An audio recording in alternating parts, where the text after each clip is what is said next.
প্রথম ফারহান এগ্রো ফার্মে। দেখেন আমার মুরগিগুলো মাশাআল্লাহ ডিম পেড়েছে।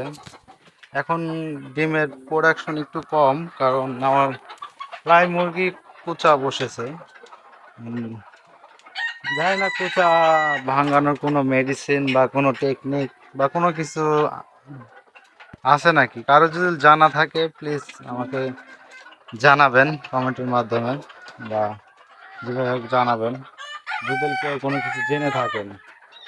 আর কারো যদি দেশি মুরগির বাচ্চা অথবা দেশি মুরগির বীজ ডিম 100% বীজ ডিম আপনার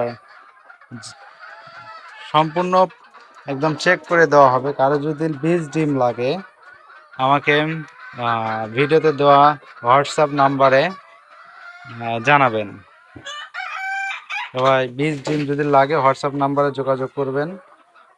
মুরগির বাচ্চা অথবা মুরগির বাচ্চা লাগলে আপনার কিছুদিন আগে থেকে জানাইতে হবে। বাচ্চাটা একটু লেটে পাওয়া যায়, আগে অর্ডার দিতে হবে। আর দ্বিতীয়ত বীজ ডিম যদি আপনি যখন চাবেন তখনই দেওয়া সম্ভব। আপনি যেখান থেকেই চান না কেন সেখানে আমি দিতে পারবো কুরিয়ারের মাধ্যমে, সমস্যা নেই। আর সবাই আমার ভিডিওতে like comment share and subscribe করে পাশে থাকবেন। সবাইকে ধন্যবাদ। আসসালামু আলাইকুম।